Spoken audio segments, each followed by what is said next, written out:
No! What the? Just as the two aircrafts had taken to the Bruh, sky, no, the not second both of and lowest them. helicopter began rapidly ascending, with the pilot seemingly failing to realize that the other craft was directly above them. Is he Bro, dumb? how do you not realize How do you not that? realize that? Like, it's easy to say. Welcome back to another reaction video. I'm in there. I'm Ollie. And today we got The Darkest Moments in TV History 6. by Nick Crowley. I'm scared because the last one we watched, yeah. Yo, I'm not gonna. I don't know how it. Yo, Nick actually puts us on hella game, to be honest. Like most, I don't know. All of his videos, low key, I've never even heard the stories before. It's crazy. Like, we're on the internet so much, in the stories that like he has, I've never heard of this shit before. It's crazy. Me either. I'm like 99% sure that these stories in this video I'm probably never heard of. That's why Nick is such a godly YouTuber, because I'm glazing him right now, but like this is how can I say it? He deserves this, because a lot of niggas clickbait on YouTube. This nigga, he don't clickbait. Yeah, that's true. What you see right here is what you get. You're gonna get the Yeah. darkest moments. Tell him what you drinking. Tell him what's in your cup. I have a coffee. Because as y'all know, I wake up at 3 a.m. Yeah, she do. So. She gonna go part-time in like a few months, and we're gonna be able to make so much more videos. Yep. You guys ready for all these videos? A lot of them. You guys ready for all these videos? Is gonna come in the future? Yes. Lock in. I'm ready. All right, we're good. You ready? I hope all you guys that are watching this video is taking care of yourselves. Let's get into the video. Has really shaken up this Moncks Corner neighborhood. One resident said she was too worried about her children to come out and talk with us. And Sheriff MC Cannon says right now, he can't offer much comfort. It was March 3rd, 1989, in Berkeley County, South Carolina. 5-year-old Justin Turner leaves his home in the early morning, heading in the direction of his bus stop, where he was set to meet his neighbors. His stepmother, Megan Turner, who usually accompanied him, had been busy in the shower, while his father, Victor Turner, was off at work, leaving Justin to make this short walk alone. Later on, Megan would wait for Wait, huh? Wait, did I hear? 5 years old though? No way. Why didn't you wait for her to get out the shower? I know she did not just tell him to go on ahead. He said a walk, right? Nah. He said to his neighbor's house to the bus stop. Oh. But still, that's 5 years old. Yo, 5 You is do not let a 5-year-old Justin leave never the got house off. unattended. In Yeah. fact, according to the bus driver and the neighbors, he never even made it on the bus in the first place. That night, Justin Turner was reported missing, and the search to find him was underway. Night. Should have been that morning. It was the third day of the search, March 5th, 1989, that yielded its biggest turnout, with volunteers from the community banding together with law enforcement to help find the young boy, with the group being accompanied by a camera crew from the local Channel 2 station, as everyone shared the same hope that the child would finally be found. And so they were off, with many searchers directing their focus on the nearby woods, while others, including Justin's own family, would search closer to the property as well as its neighboring land. This included rummaging around various sheds and piles of trash, as they were made to leave no stone unturned that day, with everyone geared up for a long, grueling day of searching. Though in the end, all they needed was a few minutes. Why? No. No. My son's in there. Nathan, let's No camera, no camera. Where is he at? Where is he at? in there. I'm not in there yet. With the cameras Damn. rolling, we see the moment that Victor Turner discovered his own son, stuffed inside an old cabinet in his own camper, with his reaction making one thing very apparent. Justin was no longer alive.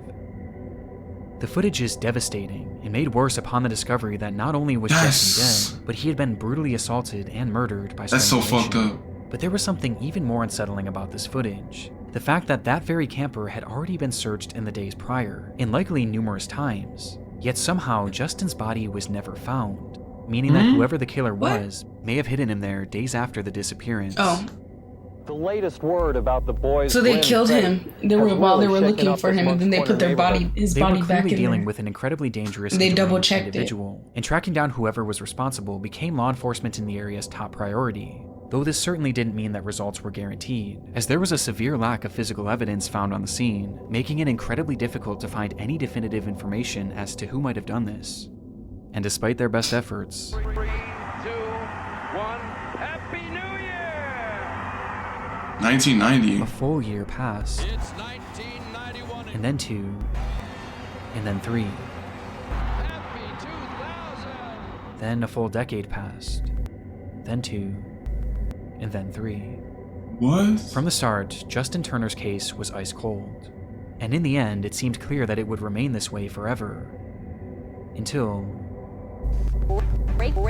Breaking news this afternoon out of Berkeley County, as the Berkeley County Sheriff's Office has made 2 arrests in the Justin Turner Are they case. twins? The Berkeley County Sheriff's Office confirms that yesterday they arrested Justin's father, Victor Lee Turner, and his stepmother, Megan Renee Turner, in the upstate, both charged with murder. I'm not gonna say I fucking knew it. I'm not gonna say I knew it, cause like I didn't know, but like I don't know, something in the back of my mind No, was like, I was kind of thinking the same thing. 'Cause something. I'm like, I don't how know they why. get- Something how in the does- back of my mind was like, did his parents do it?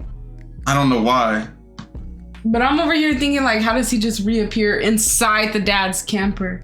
Yeah, It's kind of weird. cause I don't know. It's just something just He felt probably fucking off. he probably never even left the house to go walking to the bus stop. I was thinking about it, but I wasn't gonna say it because I see when the dad like discovered his body, and I was like, oh, that would be insensitive as fuck to say. I was like, I'm gonna just see how this play out, and he fucking did it. I don't know. His reaction did look a little. I thought I was tripping. I guess maybe I don't know. But yeah, I was just thinking because maybe because he's a guy, he's like just crying. But if that was me, bruh, I'd be on the floor throwing up. Yeah, because how do you discover hyperventilating? I'd your have to go child? to the hospital. Wait, no, it don't even I would- matter because like if you a guy, to be honest, if I discover like it won't ever happen, but our child in the future, if I ever like it won't happen. But if I did discover them, nigga, I wouldn't just be like, bro, I would actually like, nigga, I would be sick. No, that's what I'm saying. Yeah, no, that's like what I'm saying. I would sick. either pass out, I'd be on the floor throwing up, or I would have a heart attack. And either way, I'd end up in the I would hospital. crash I already out. know I would that. probably like start fucking hitting shit. I would probably something, literally bro. rip my hair into my hand. Like that shit is just so insane. To find them dead is Yeah. that's a whole nother thing. It would be the very man who found him that was charged for his murder, That's along with his crazy. wife and Justin's stepmother. That's What happened? crazy. This supposedly came as a result of improved forensic technology, as well as other information that had previously been unreported. Like one account where stepmother Megan had been overheard talking about how she and Justin had gotten into a fight that very morning, with the woman eventually laughing about it and saying, "But I won that fight." From the very beginning, Megan was always considered a suspect in this case. In fact, she had even already been arrested for his death at one point in 1990, but was swiftly released on account of a lack of physical evidence. And this lack of physical evidence is still a factor to this day, as the recent arrest of this couple hinged mainly on circumstantial evidence, with one of the key pieces being that news footage. Investigators pointed out a number of strange moments in Victor's behaviors and actions that day when they went back and reviewed the recording. I like The how they most were still glaring being that looking he had at this found his case son years literally later. seconds into the search, entering that camper and going right for the drawer that he was hidden in, almost as if he knew where to look. And given that he owned the Damn. property and he owned the camper, it makes more sense as to how Justin's body could have seemingly just appeared there, as he and his wife were the ones who had the easiest access to it. On top of this, upon finding Justin, Victor didn't rush in to check on his condition, and he seemed to just assume he was dead despite only getting a quick glance. He didn't rush to hold him, he didn't yell out to him. That's He true. just I didn't think of that told either. those around That's him hella that he had found true. his son. Shortly after, it's alleged that Victor asked the detective on the scene what would happen if a family member had done this, with this question supposedly being posed before it was even Oh, it revealed was that him. Justin had been murdered. The sheriff on the case What later the explained about the footage. You look at it, you look at the actions, you look at the body language. Oh yeah, he's guilty. I'll let the people draw their own conclusion. On top of this, the same sheriff also recalled that right after the body was found, Victor and Megan basically refused to ever speak to detectives again, and they never once called in to check on the case for the entire 35 years. What the With the fuck? sheriff saying, You freaking "Nobody that I'm aware sickos. of from any of the family has ever heard from them again. I Damn. never got one phone call. Not one phone call from his daddy or his stepmother. What are y'all doing about my son's death? Not one. What does that tell you?" Watching the moments that Victor found his Literally. son's body, now knowing the context, disturbing doesn't even begin to describe it. And the fact that it took 35 Look, he don't years even for look this couple sad. to finally No, be dead placed ass. behind bars. Look at her is eyes, baffling. bro. Like They're that like shit looks. black. Yeah, bro. They both They're look. beady. They got them beady demon eyes. I know they're old as fuck, but they look like they look like they did that shit. They did. They look fucking soulless, my nigga. That's crazy though. I didn't really think about that. He didn't check on. He didn't check on him to see if he was alive or not. Out. Yeah, I would have at least pulled him out. Yeah. Damn, that's crazy. But things were about to get a whole lot more But shocking. that is crazy too. How he just assumed he was murdered without even looking at him. Megan and Vic be dismissed. We were very fortunate today that we got a copy of the order from the judge dismissing the charges against both Megan and Vic. What? Why? As on June 7th, 2024, months after their arrest, Victor and Megan were released from prison and all charges against them were dropped, with the judge citing a lack of any new conclusive physical evidence. That's why she ain't got no fucking Nearly teeth. 20 people who were initially involved in the case, including witnesses and those who initially provided key testimony, had since perished, with the judge believing that it was now impossible to get the full story. On top of this, it was also discovered soon after the arrest, a notorious serial killer just so happened to be in the area on the day of Justin's murder. His name was Richard Evanitz, and though it's unknown how many victims he truly has, it appears that at least 4 kidnappings and 3 slayings have been attributed to him, with some of these victims being taken in broad daylight when they were getting off the bus. Richard has long since passed away, and there's really no verifiable links to prove his involvement with this crime, with this potentially being just a strange coincidence, as it is worth noting that it seems like the rest of Justin's family still believe that Victor and Megan had killed him. But all of this left the case in a position that the judge felt was unsolvable, leaving the case without conclusion and Nah, without they did justice. that shit. They did that. This That's footage. We may never truly They really know if didn't. Victor had just discovered his son or his victim. bullshit. It's just too much. It's just too much. They did it because, first of all, how do you assume your son is murdered without even looking at him? Yeah, without even checking. And then he asked, what would happen to a family member if they did this? Nigga, he's the family member that did it. Dog, that's crazy. He didn't even look distressed. He looked like he was like fake crying. Oh, that ass. He didn't give a good reaction. Like, okay, all right. I'm gonna say this though, because sometimes like people want you to. Okay, how can I say this? So sometimes people want you to react the way that they want you to. I'm not saying he didn't do it, but like a lot of times in life, somebody's like why are you not acting like how I would type shit. no, that's true, but like any parent would. No, I feel react the way we. It's just the main thing is that he just didn't check if he was alive. He was like, oh fuck, like what? Not only that, but he knew he was murdered before he even. And he said that he went him. to the exact. They said he went to the exact spot. Even like the fact that they let the 5-year-old walk at the house by herself. That's way too young. They said that she made a joke talking about me and him got in a fight that morning and I won. That's about the little sick. boy. That's sick as fuck. I didn't realize she was talking about the boy. Bruh, she did that. That is crazy. They did that. It sucks that they're both like. So all right, I feel like sometimes. How can I say this? I know everybody gets their karma, but it's like them niggas should have already like got that. Now they on their deathbed down there. Both of them look like fucking. But you know what? Some people don't get their karma till they die. Like if you ever watch like the hospice workers, like the caretakers who care for people that are dying. Yeah. A lot of them confess their sins because they start seeing their victims show up and haunt them and shit, waiting for them. Damn. They be like, he's gonna get me. He's Damn. gonna take me. No, that's actually a real thing. Like you guys, y'all should look up like hospice workers stories. Them shits are real. A lot of people on their deathbed confess their sins because they see the person that they offed, and they come to get them. So I believe that they will fully get their karma. Yeah. He had his heaven on earth and his hell in the afterlife. Watch. Yeah. You reincarnate as a fucking cockroach. A pig. Fucking ant. You said a pig? Yeah, there's a theory that pigs are actually demons because they didn't want to go to hell, and that's why they have human eyes, and that's why they can't look up. at the sky. They can't see heaven. That's a cool little like theory. I was being double charged for Netflix. It turns out that I was paying for an old account that I didn't even realize was still active for well over a year. Don't say it. I was just looking at a picture of Mr. Beast and then I seen him. That's why. They've also helped save their customers over $500 million. I hate. Look, Nick. I hate skipping his ass because like. But what is this Rocket Money? Everybody get their Rocket Money. Rocket Money to the moon. Rocket Money. The man with the yellow hat. We're going on a camping trip. This is a beautiful spot to set up camp, George. George turned around and saw something scary. It was a thin trail of smoke. What the? There seems to be something innately interesting about survival shows. For decades, audiences have been enamored by depictions of people pushing themselves to the limit in order to survive harsh and almost inhumane conditions. Most notably, and one of the more tame examples, is Survivor, which no doubt popularized the genre, as it isn't just a staple of television in the US, but all the other countries. I'm gonna say one thing though, he is right though, because like when we first started like dating, we used to watch like the show together called I Shouldn't Be Alive. That shit is like such a good show. You kept playing it. I did because I wanted to. Making me watch it. I wanted to show you liked it though, right?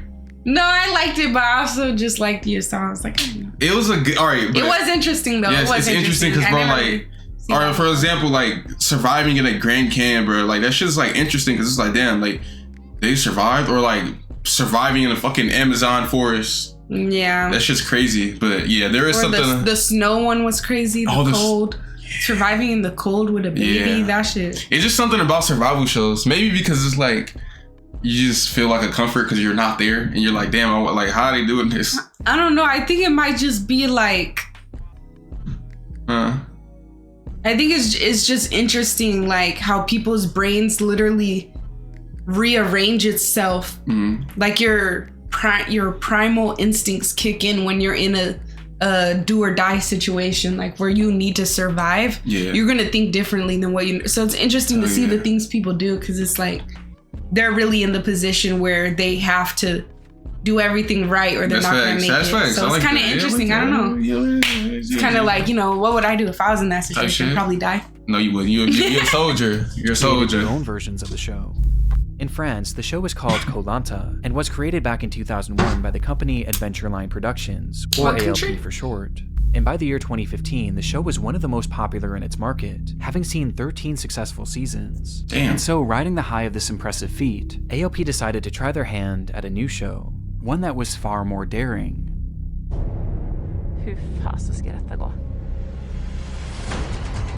No food? No map? No help? I've never heard of this. No, that's crazy. The show was called Dropped and would follow 2 teams of 4 contestants who would be blindfolded and dropped into an undisclosed location each week via helicopter, with each team having the same mission. That's make it nuts. to civilization, the cameraman too. The rescue call, and the first team to do so Dragging would him through win, this. while the losing party would have to vote one member off.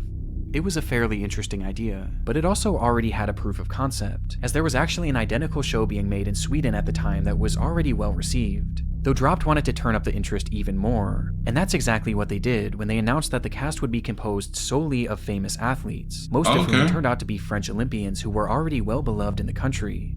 It had all the makings of a certain success, though in the end, this show would never actually make it to television, with the showrunners proclaiming that the program would not see the light of day. And this what was the all fuck thanks did they to the do? events of March 9th, 2015. I totally watched this show though. Like that ass. It seems like of their second episode. Right, you don't know what had seen just the happened. elimination of professional footballer Sylvian Wiltord after his team failed to make it out of the wilderness first, which left 7 contestants who were now ready for round 2. The day's shoot began in La Rioja, Argentina, with the cast being blindfolded in preparation to be loaded up into their helicopters and dropped at their next location. Olympic gold medal swimmer Alan Bernard was one of the first to step onto the craft, but was quickly told to exit, as his team had been the first to be dropped in the last episode, meaning that to make it fair, it was time for the other group to go first, thus giving them slightly more time, and so he stepped off the craft and waited with his group, as the other team instead loaded in. There were 2 helicopters on the scene. One was set to carry 3 contestants, Florence Attu, I'm scared. Helicopters are scary. and Alexis Vastine. I hope it ain't like crash. Along with the crew member. I don't know. I'm just so scared. Meanwhile, Helicopters the other scare craft me. was strictly for the crew, holding 4 production workers as well as a single pilot. Bro, I'm already getting a bad feeling. Staying on the ground with their backs turned to the craft, as they eagerly anticipated the return of those helicopters to then take them.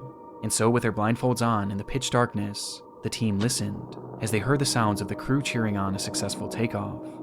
Though the cheering would be cut short by an awful sound, the sound of crushing metal. Oh no! Fuck! Bro, what happened? Probably engine failure or something.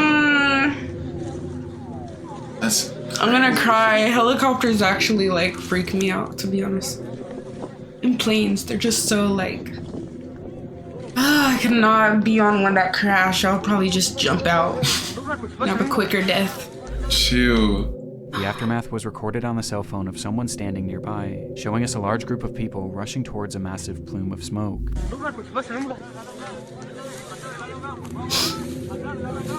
That is crazy. Please tell me it was only one helicopter, not both of them.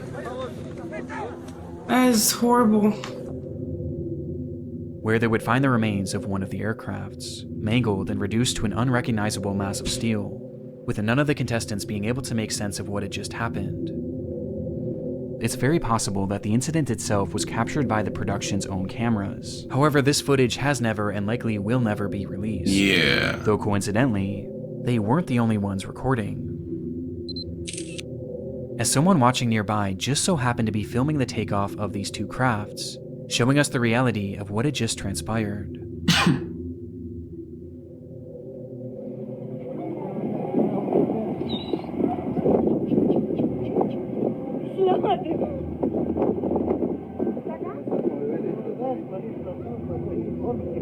No! What the fuck? Just as the 2 aircrafts had taken to the Bruh, sky, no, the not second both of and lowest them. helicopter began rapidly ascending, with the pilot seemingly failing to realize that the other craft was directly above them. Is he dumb? How do you not realize How do you not that? realize that? Like, it's easy to say because, like, I don't know how to drive a fucking helicopter, but, like, dog. Bruh, please, no, I'm about to cry. Damn, he hit the helicopter. That is terrible, my nigga. Oh Wow. my god. That's like I don't even know how you mess up like that. I ain't gonna lie. That is just fucked up. Like, God. To the ground below. In the end, 10 people went into the sky, and none made it down alive. Damn. Oh God. The footage makes little sense even today. The weather was perfect, the craft was some of the best in the world, and both of the pilots not only had 30+ years of flying experience, but they were both flight instructors themselves. Not to mention that the show's security coordinator, who was in charge of facilitating the takeoff, had actually worked on the Swedish version of the show and had ample experience in this. Was that a hit? Was like, what's going on? This is how it ended. It was eventually determined that the higher helicopter was likely flying out of visual contact from the lower helicopter, and that the pilot of the ascending chopper likely just didn't realize how close they were, with reports also indicating that he may have been distracted by the actual filming process. Something he couldn't hear it? We're gonna pull out. We don't know what has just happened right there. And because of this, it appeared that at least some pilot error was to blame. But it was ALP that was found largely responsible, with alleged serious safety oversights being discovered later on, with it appearing that this crash was the result of multiple small factors coming together to form one catastrophic accident. After the incident, Dropped was swiftly cancelled, while the team that had so narrowly avoided getting on that flight and in turn likely having perished themselves were left in complete and utter shock, forever changed by the accident. With Alan Bernard, the man that's said to have been physically on that doomed craft for a split second, later recounting oh my god, he did get there was a life off before and after Dropped. Damn. Because you don't come out of such an accident unscathed. In the end, AOP was indicted on manslaughter charges and found to be an inexcusable fault for the disaster, though it doesn't really seem like they faced any sort of actual legal punishment, with the company continuing their work on other programs to this day. But one thing that I was surprised to find in my research like is that these people AOP worked hard in their life. They did. That's so messed up. So all the Olympians, they died? Yes. Except that one? Yeah. No, there was more teams. Oh yeah, it was. And there was people eliminated, but it was 2 teams that died. Oh, damn. That's still so sad though. Especially for them to go out on like 10 Olympians. Dude, I thought like the engine failed or some shit, bro. Nah, they just fucking. That is wild. I've never heard of that. Like a helicopter crashing because they hit another one. That is like unheard of. I know. Fuck. That's hella sad. No stranger to the world of disturbing television moments. In fact, they had experienced one just a single year before this accident. As mentioned previously, ALP was already quite versed in the world of survival television, as they had run 13 successful seasons of Koh Lanta. Though what I failed to mention is that the company had actually produced 14 seasons, or at least they attempted to. It was season 13, during the very first day of filming, when contestant Jara Baban collapsed after the show's second challenge, with the show continuing to film as if nothing happened. What? Anonymous reports from the set claim that once on the ground, it took the medical team nearly 5 minutes before intervening, as to not interrupt their recording. And once they eventually did tend to him, he became more alert and complained of having severe cramps. Oh, that's fucked up. But the show's primary doctor, that's fucked Terry up. Costa, 5 minutes didn't could have believe that his killed him ailments if he was required having an a heart emergency attack. Airlift, as this would have cost the production company far too much money, especially on the first day of filming. Instead, Jara was diagnosed with dehydration and was brought back to their makeshift infirmary, where he would lay for nearly 2 full hours, until he was finally taken away by a proper medical team. No. On his way off the island, Jara Baban would pass away from cardiac arrest at the age of just 25. What did I say? What? Cardiac arrest that was completely missed by the show's doctors. These niggas are actually like. So he actually was having a heart attack. That's so dumb, bro. Oh my god. Yo, they don't give a fuck about you. They don't give a fuck about. We know that though. Why are we surprised? Like they don't really give a fuck about you. That's these crazy. big companies and shit. It's just money. They just want to use your name. Yeah, they want to use you. They want to use your fame, your name, and your status. They don't give to a get fuck. what they want. I don't give a fuck. That's crazy. That's crazy. I just didn't think like shit. It's not waiting 5 minutes to help him is crazy. Everybody should have just went home after that, honestly. But then him actually dying because of the fact that they lacked to save him. He collapsed when he needed it. Yeah, that's fucked up. 5 minutes, dude. 5 minutes is enough time for somebody to die. He was laying on the ground for 5. 5 minutes is a long time for you to like be like.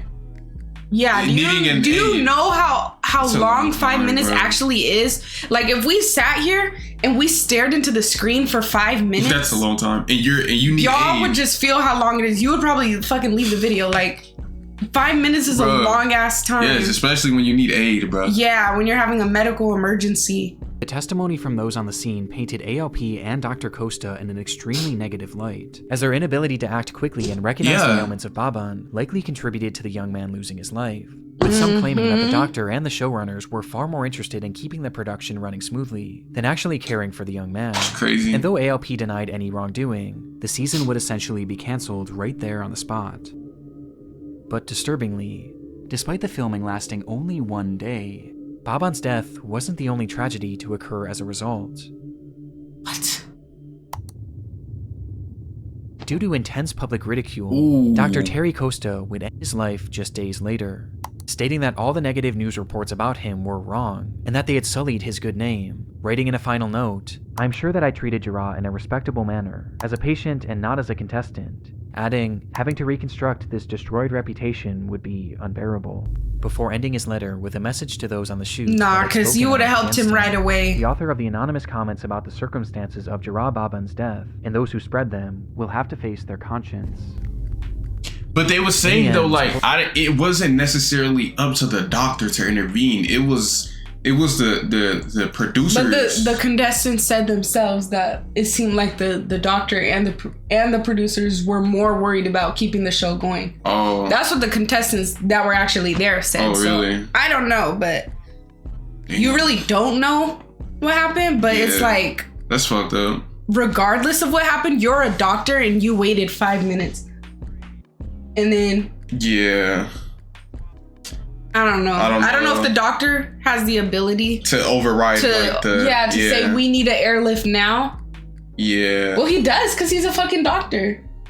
So it's like, I don't know. Like it's too many question marks. Like still, like, I don't even know how much. Like I'm not saying he was a bad doctor or something, but he did not take that as seriously as he should have taken it for a doctor. Which a lot of doctors are like that. They don't take people as serious as they should, but it's just the fact that this one was publicized. That is the reason why it got to him, because like he said himself, it ruined his reputation. I mean, I don't know. The reason why I'm just like, it's because it's probably because he killed himself. So I'm just trying to see like, is it really his fault, or like, it wasn't his fault? Yes, it was. No, I wouldn't say it's his fault. Obviously, it's not his fault if somebody dies, but no, of course, he is part of the reason. Yeah, that's like what at some point you gotta hold yourself accountable. You can't just kill yourself because you don't want to hold yourself accountable at least a little bit. That's crazy. Like, yeah, you guys. I don't know. I ain't gonna lie, but like, hey, fill us if y'all know something we don't know. Fill us in the comments about this whole. I'm not saying he's a bad person or nothing, but yeah, it's just you kind of gotta own up to you didn't do your part to the ability that you could have. Because but you gotta think, like, if I'm a doctor and I see somebody collapse, fuck production, I'm running over and seeing if they're okay. Would return a year later and has been going strong ever since, as AOP did not appear to face any serious repercussions for the incidents that transpired under their watch, with their faults in both cases being debated to this day. I don't know how they getting it suit out the ass. I don't know how either.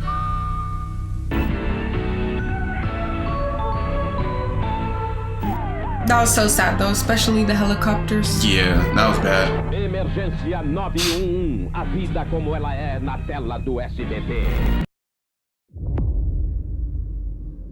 It's July 5th, 1993, in downtown Sao Paulo, Brazil. A doorman working at a busy office building looks up to the sky and notices a woman sitting on top of the structure, her legs dangling 7 stories above the pavement below. One wrong move away from certain death. Precisely what she wanted. The man calls the police immediately, though surprisingly, they wouldn't be the first on the scene, and instead, they were beaten by a camera crew. Oh wow. Bruh. The group is from the show Aqui Agora, a news program from the network SBT that had become notorious for their sensationalized and shocking stories. In their history, they had captured live footage of police riots, kidnappings, and even murders, which they would then broadcast on air as part of the show. Were they pre-TMZ? Yeah. Situation was their content for the day. That is fucked up. I'm not gonna lie. That is crazy. E quando nós chegamos ao local, o corpo de bombeiros chegou, os bombeiros chegaram junto conosco. O que é um suicídio? Onde? Nós vimos junto. Um bombeiro olhou pra cima, tava lá a menina, sentada no parapeito. E eu tomei um susto, a câmera olhou também, nós tomamos um susto. Damn. And they're using her as content. That's crazy. Her name was Daniele Alves, and at the age of just 16, she had entered that office building. Oh my god, she's a baby with the hopes too. of ending her life. And minutes after, why are all of these about to make me cry? She did just that, as their cameras captured it all. É terrível. Daqui a pouco Aqui Agora vai mostrar as imagens chocantes de uma jovem pulando. What? And they showed it? What? You're lying. No way. No way they used her as content like that. That's crazy. No way they used her as content. That's about to make me cry. No way they use her as content like that. No way they're just doing this shit so casually. Oh yeah, like what was you drunk for? They had to have got sued or something. There's no way. How are you gonna exploit a young woman? They've been doing this, which is crazy. Para crianças, nem para pessoas sensíveis. Later that night, that footage would be packaged together into a roughly 10-minute segment, which the network promoted heavily throughout the day, hyping it up to be y'all are evil. No, that worker there. And supposedly it was. If you still work there after that, the full segment is currently lost. The footage of Daniele's fall was said to have been displayed almost entirely in full, showing the moments just before and just after she had landed. You know what? I'm gonna say one thing. That shit probably like pushed her to actually do it, because she was like, "Wait, they're recording this." Like, no one's stopping me. No one's helping me. Everybody's getting out their fucking their cameras to watch me jump. Like, dog, if nigga, she could have been saved. That's crazy though. Like, imagine like you're like at your lowest. It's just you're about to wait. Imagine you're at your lowest, right? And you're about to do it, and you see a whole motherfucking camera crew pull up, and you're like, what is going on? That doesn't help at all. It's just. I don't know, bro. Like, to sit there and just watch and air it on live TV. Airing it is crazy.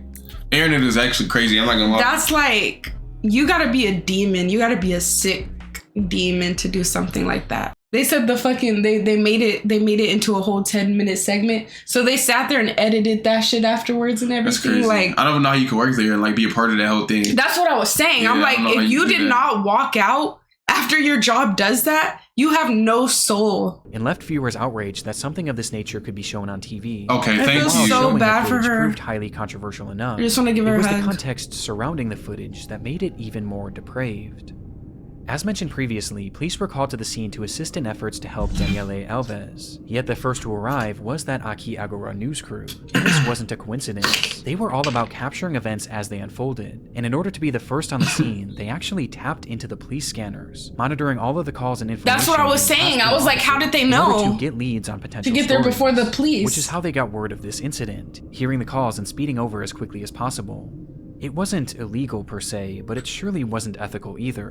That's just like TMZ bitch ass. We said that at the beginning, but bro, remember when Kobe died, bro? Like TMZ, like bro, Kobe wife didn't even know. I know his family found out on Instagram. Dude, you know how fucked up that is, That's hella like they just want up. they want to be first for the most fucked up things. Why though? Because you know some of them police are working for TMZ. Shit sucks. After Daniele jumped, the crew that had filmed her had already captured their dramatic footage for the day. And as the officers and medical personnel dealt with the aftermath, the crew decided to turn their focus to the next element of their story: Daniele's parents. They packed up their equipment right away and headed straight for the home of Daniele's mother and father. The fuck? Did she even know? Got that address in the first place. And there, they once again had beaten the police, who were still back at the scene. Nobody even knows how they got the together. address. Though rather than waiting for them, the crew instead decided to take the lead, going up to the door, ringing the doorbell, and telling Daniele's parents that their daughter had just passed away. I'm beating the fuck out of every camera. Every nigga who got a camera, they're getting punched. They're getting... Bro. I'm sorry, imagine not even the police, but a fucking camera crew. Nigga, comes recording in your face to tell you that your child has died. Recording your reaction. Nigga, I'm breaking every camera, I'm breaking every face. I'm breaking every bone. Y'all got me fucked up. Hell no, that's crazy. Hell no, that Bro, I feel so bad for them. I will crash the fuck out. You're gonna record them? How do you feel like, nigga, what? Yo, start it. What? That is sick. Parents to the police station. That's so sick. I can't even believe that, honestly. Rolling, as the crying parents made for the perfect footage for their segment. Exploitative is the only word for it. But what they did next, well, that was something far more evil. What? Having dropped is that not evil enough? The crew then got to work creating their segment for the night. And as part of it, they needed to find a reason as to why Daniele did this. They first theorized that this was likely due to a drug addiction which had somehow spiraled and led to her jumping, but then they decided that that just wasn't dramatic enough. They made this shit up? A different story, one that they reported to all of their viewers as if it were a fact. They reported that Daniele Alves had ended her own life because of her abusive parents. No fucking way. Okay.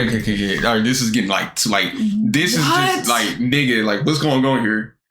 This is just like, I don't even know how you made that how can you bro, I'm lost for words, bro. I don't know how, like, you got a soul. I don't even know how you. If I was a parent, I'm going in that fucking office and I'm shooting everybody up. I'm sorry. It's crazy that it's most. I'm shooting everyone up. Like, they in the office cooking this shit up though, like it's fake. Like it is fake, but they're cooking this shit up like it's TV. This shit is like reality. Like TV. You know they were in there giggling and shit. Like. Bro was like, nah, that's not good enough. Yeah, that's not good enough. That's not good. Nah, we gotta give her a different reason. That's crazy. Let's just blame the parents. Like, after you recorded them crying. It's just like, how is this even possible? The claim appears to have been quite literally based on nothing. It has no verifiable backing and seems to have been a complete guess. In fact, just days later, Daniele's best friend spoke out and said that Daniele had done this because of a broken heart, not because of drugs or any sort of abuse. Wow. It's sickening. Just made that shit up. So little about Daniele's own story that they seemingly just made up their own. And imagine for a moment being those parents, going about your day when a TV That's crew crazy, comes to your dude. house and tells you that your daughter is dead. With cameras in your face. Those same people then broadcast your daughter's death for the whole world to see. And your blame crying you face. For it. Naturally, this didn't go without repercussions for Aki Agora, No, who good. had crossed the line in the most soulless way possible, and the effects were swift and powerful. as the rating soared 33%, making it more popular than ever before. The network would end up being sued by Daniele's family, who was eventually awarded $1 million as a result. But that's not enough. Money could ever be enough.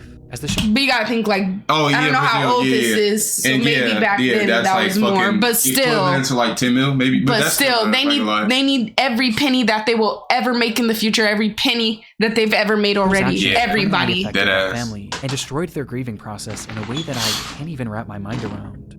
But this did little to slow down Akiagara, as they remained on the air for 4 more long years, during which they leaned even more into these unfolding crime stories, leading to them witnessing numerous other deaths, and being taken hostage themselves on multiple occasions. And the the more insane the segments I found became, with by far the worst being an old episode where they recorded a man who was threatening to jump off a bridge.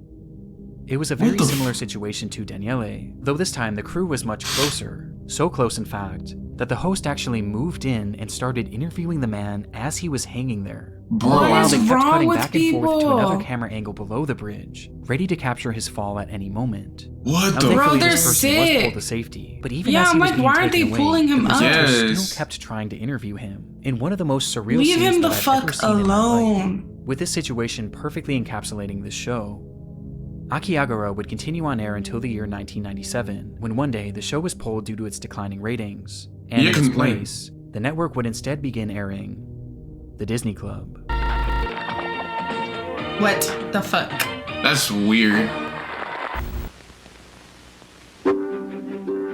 That's just, this shit just done pissed me off. I ain't gonna lie, yeah, I'm heated up.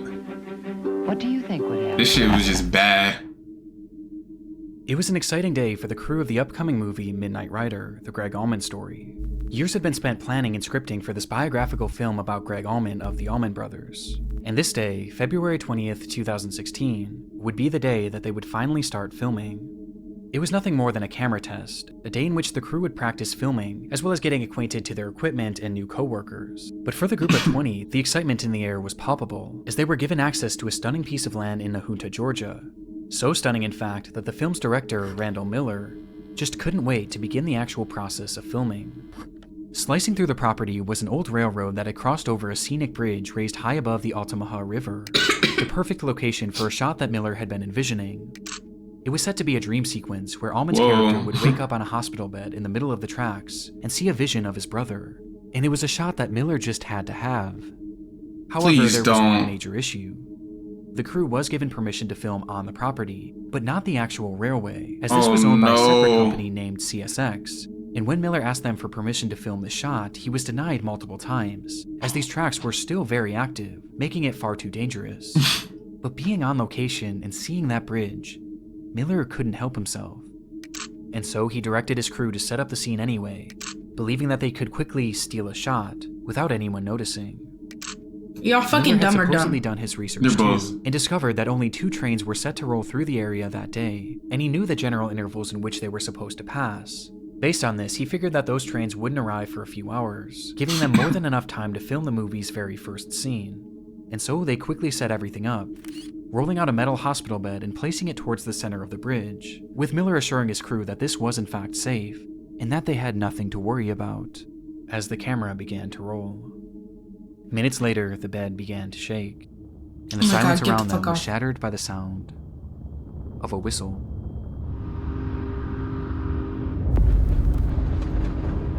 That is fucking terrifying. Before them was an unexpected 3rd train, heading straight for the bridge that the entire crew was now on. Miller had gotten the schedule wrong. At this point, the crew was filming a considerable distance into the bridge, but the shortest and really only route to safety was to go towards the oncoming train, and so that's precisely the route they took. And as they did so, there was little panic within the group, as rather than rushing to safety, they all seemed more focused on retrieving their equipment, believing that they had more than enough time to salvage everything. As after all, losing this expensive equipment on day one would have been devastating for the production. I'm so scared. They likely had no idea that from the sound of that first whistle, they had just 60 seconds until the train would cross that bridge. Holy fuck. Whether they were off it or not. As they began to realize just how quickly the train was approaching, their movements became more hurried, which is where one major problem occurred. That metal hospital bed. It was incredibly heavy on its own, and though it was designed to roll, its wheels kept getting caught on the tracks, and worst of all, it was set up horizontally, which essentially turned it into a barricade. Somebody Dog, I'm jumping over that shit. I say, y'all got it. And as the camera continued rolling, oh my the god, train would arrive. Oh my god, it's going so fast. They're so slow. This has to be the dumbest way to die. Oh my god. Jump off the sides. Please jump off. No, jump off the bridge. Off the bridge is like a death too. Bro, I don't give a fuck. I'm not getting hit by a train. Rather take my chances. Ugh. Oh my god. Not the cameraman behind the train everyone. itself also had a camera rolling, which showed that even in those final moments, the crew was still trying to salvage their equipment. Bro, why? What happened next was a blur. Some were able to leap to safety, while others managed to jump to the side and cling onto the bridge. But there was still one thing that remained in the train's path. That hospital bed. Yeah. Which, upon impact, was torn to pieces. Pieces that were flung all over the area, striking multiple crew members and leaving many injured.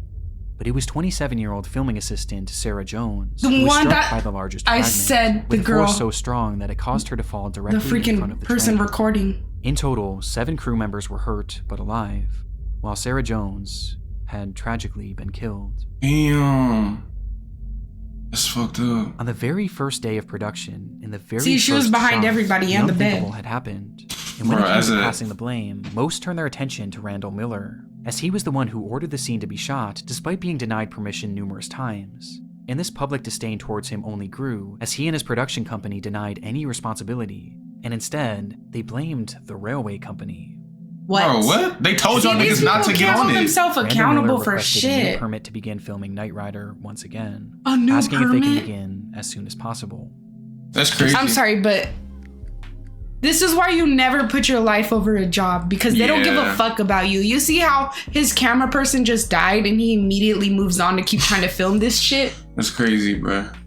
Don't ever put a job over your life. Given a 1-year prison sentence for manslaughter, as well as a 2-year ban from directing any films, a mandate that he would actually go on to break, though he was swiftly forgiven, and today he continues to direct. But while it's easy to focus on the morbid nature of this case and the man responsible for it, there was one unexpected outcome of this horrific accident. Upon her passing, Sarah Jones' parents set up a foundation called Safety for Sarah, which pushed for safer working conditions on film sets, with the movement bringing to light a number of safety concerns that were often brushed aside and ignored. And all in all, their efforts have made TV and film sets significantly safer, giving their daughter a purpose even after her death. On top of this, Sarah Jones was also honored by countless production companies across the world, as crews began writing her name on their film slates, with there ultimately being over 2,000 of these tributes for her, from some of the world's most well-known productions. But by far the biggest tribute was when she was honored at that year's Academy Awards ceremony, a stage that she always dreamed of. They got her so messed up. When you're I'm so mad, honestly. On the screen at the Academy Awards, what were your feelings? Overwhelming. She made it to the Academy. She made it.